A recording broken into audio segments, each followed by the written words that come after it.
Para além de pensar fora da caixa, uma revolução aconteceu sob as sombras dos antigos templos de Uluwatu, na ilha de Bali. Os macacos de cauda longa deram um passo rumo àquilo que chamamos de civilização. Eles desenvolveram uma engenhosa modalidade de escambo forçado, com as multidões de turistas que visitam as belas paisagens do lugar. Os macacos sabem exatamente a forma de conseguir o que precisam: bonés, óculos, câmeras. Com agilidade e astúcia, eles roubam objetos dos visitantes, num espetáculo quase coreografado de pequenos furtos em plena luz do dia. Mas os saques não são aleatórios. Esses objetos se tornam moeda corrente. Em troca deles, os macacos negociam comida diretamente com os humanos, desesperados para recuperarem seus pertences. Não é um roubo simples, é economia na prática. Os mais velhos roubarão apenas itens mais indispensáveis, como celulares, carteiras e calçados. Eles aprenderam através de gerações que certos objetos valem muito mais na mesa de negociação. Os mais jovens e inexperientes pegam qualquer coisa, mas rapidamente descobrem que nem tudo tem valor no mercado do templo. Se o macaco captura algo realmente precioso, como um telefone, a negociação pode durar mais de 10 minutos. Um cabo de guerra psicológico entre homem e animal. Por mais de 30 anos essa cultura evoluiu entre os macacos balineses, deixando cientistas intrigados. É uma sociedade primata, que compreende o valor, a troca e o lucro. E não é apenas na ilha de Bali que os primatas surpreendem. No Cerrado brasileiro, todos os anos ocorre um período de seca, não chove por até 7 meses e nesse cenário, os macacos prego encontraram sua própria forma de domar a natureza. Existe escondido no oco do tronco das árvores um elemento indispensável à vida, mas não é tão simples estabelecer acesso a esse líquido precioso. Enquanto os mais jovens tentam alcançar a água oculta dentro das árvores usando gravetos ineficientes, os adultos, com olhos sábios, dominam uma estratégia genial. Usam seus próprios rabos como esponjas vivas. Ele introduz o rabo no buraco da árvore, absorvendo a água preciosa como uma esponja. Então, tranquilamente, bebe dela. Essa inteligência prática é crucial para sobreviver num ambiente tão hostil. Como toda boa sabedoria, a técnica é passada de geração em geração. Um truque que inclusive evita as emboscadas de seus predadores terrestres, já que assim, os macacos não precisam se arriscar descendo das árvores para beber nos riachos. Enquanto isso, do outro lado do mundo, no sul do Japão, em florestas úmidas e enfeitadas de névoa, uma cena surreal se desenrola. Os macacos montam nos cervos. Isso mesmo, como cavaleiros travessos, eles usam os cervos como montarias improvisadas. Embora pareça brincadeira, há uma troca simbiótica escondida ali. Enquanto se divertem, os macacos também catam parasitas da pelagem dos cervos, uma espécie de pagamento involuntário. Os cervos, no entanto, se cansam rapidamente da travessura e às vezes pulam feito touros de rodeio. Mas esse peão macaco é bastante persistente. Talvez nem tanto como os peixes andarilhos. Se no Japão os macacos montam os cervos, no Sudeste Asiático existe algo ainda mais inacreditável: peixes que caminham. Conheça o peixe escalador. Dotado de nadadeiras fortes e de uma resistência quase sobrenatural, este pequeno viajante atravessa a terra firme, deslizando por entre poças d'água e trilhas úmidas. Eles toleram condições de água sujas e com pouco oxigênio, e podem sobreviver fora da água por um período de 6 a 10 horas graças a um órgão respiratório denominado labirinto. Em suas jornadas épicas, ele pode percorrer até 200 metros em alguns minutos, sempre em busca de novos ambientes. Enquanto tem peixes saindo fora da água, outras criaturas dominam o abissal. Nas profundezas misteriosas dos oceanos, onde a luz é um rumor distante, vivem criaturas que desafiam a imaginação, como as anêmonas. Elas são parentes próximas das águas-vivas e dos corais. Possuem uma coroa de tentáculos repletos de células urticantes com toxinas venenosas. Entre elas habita o nudibranquio, um molusco marinho tão belo quanto letal. Ele se aproxima lentamente de suas presas e, sem aviso, mergulha a cabeça para dentro dos corpos das anêmonas marinhas.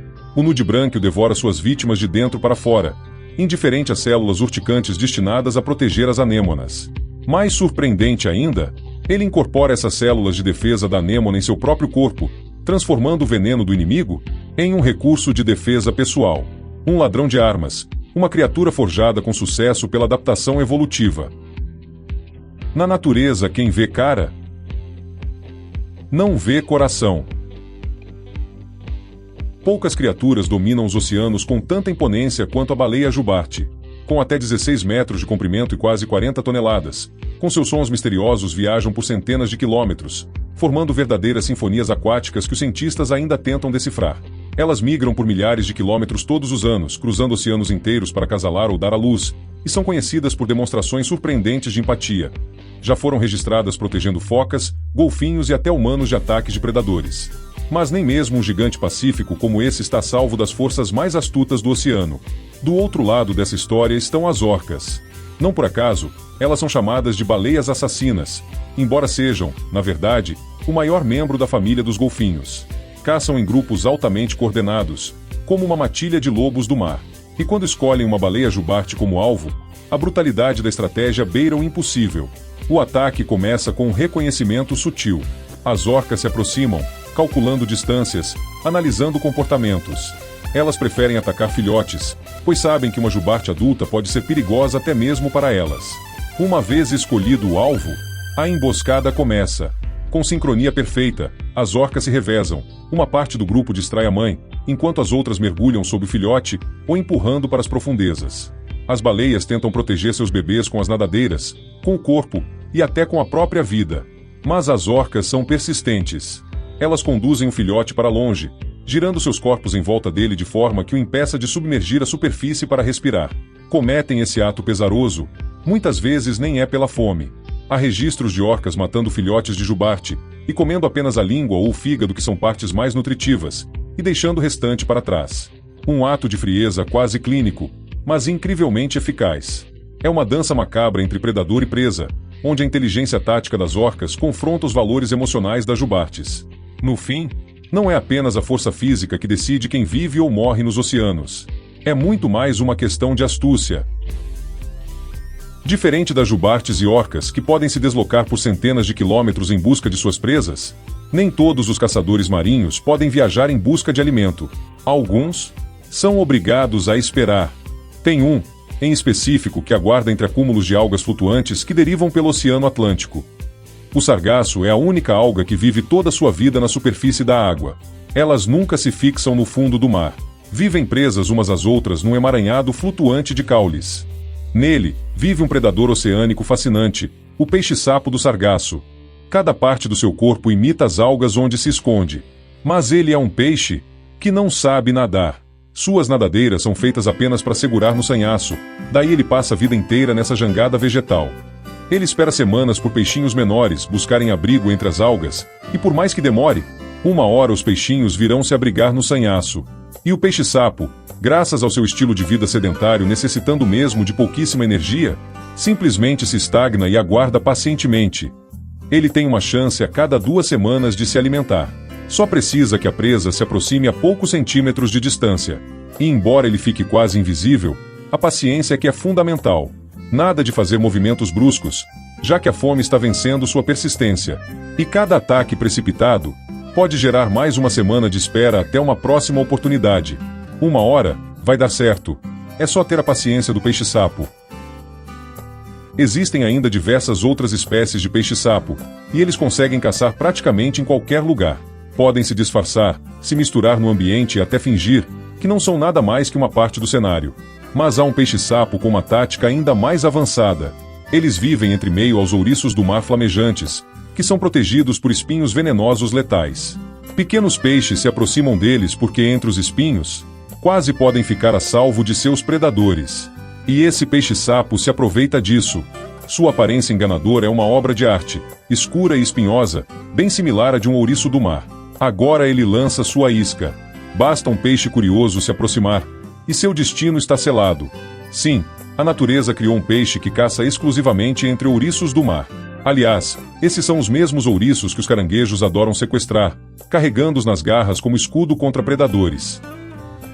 Um caçador ainda mais astuto do fundo do mar é o peixe stargazer. Seus dentes assustadores e a cabeça que parece uma caveira vivem assustando os mergulhadores. Embora nade mal, em curtas distâncias ele é muito rápido. Ele se enterra na areia e ataca por emboscada, e ainda possui uma armadilha extra. Quando a presa não passa por cima de sua cabeça, ele puxa seu trunfo. Como isca ele usa sua língua longa parecida com uma minhoca, que começa a se mover sobre o lodo. Ela imita perfeitamente os movimentos de um verme. A presa pensa que terá um almoço fácil, e acaba virando o lanche desse bicho feio. Essas são algumas das pragas de plantas mais comuns. Os pulgões. Na estação certa, eles se reproduzem em quantidades absurdas. Muitos predadores os caçam, mas há tantos pulgões que isso quase não faz diferença. E há insetos que descobriram que os pulgões são incubadoras perfeitas para seus filhotes. Essas são vespas parasitoides especializadas em pulgões. Elas imobilizam a presa e colocam um ovo dentro dela, mas a deixam viva. Só que não por muito tempo. Dentro do pulgão, a larva da vespa começa a crescer. No final, ela devora o pulgão por dentro, e uma vespa adulta emerge. Cada vespa dessas pode eliminar de 300 a 400 pulgões. São tão eficazes que hoje são vendidas em potes para jardinagem no mundo todo. Um frasco pode custar até $40. Você espalha essas criaturas maravilhosas nas plantas, e em poucas semanas, sem usar produtos químicos, os pulgões desaparecem, e o equilíbrio é restaurado. Agora vocês já sabem onde se encontra curiosidades direto ao ponto? Se não souberem, sigam os 5 Mais e conheçam